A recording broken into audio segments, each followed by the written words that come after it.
ඕනම රිලේෂන්ෂිප් එකක් මේන්ටේන් වෙන්නේ එකිනෙකා අතර තියෙන කැමැත්ත මත.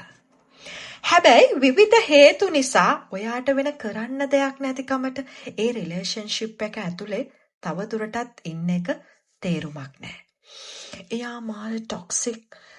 මට කිසි සතුටක් නැහැ.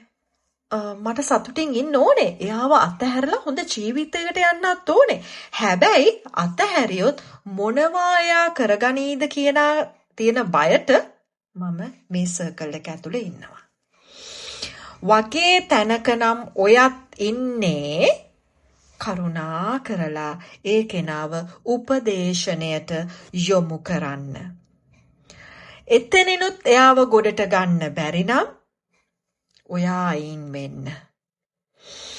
මොකද ඔය විදිහට කාලයක් ගියාම වෙන්නේ ඔය දෙන්නා මානසික රෝගීන් විදිහට හෝ තමන්ගේ ජීවිතේටත් වෛර කරන මට්ටමින් ජීවිතේ ඉතුරු කාලේ ඔහේ ගෙවිලා දාන එක විතරයි.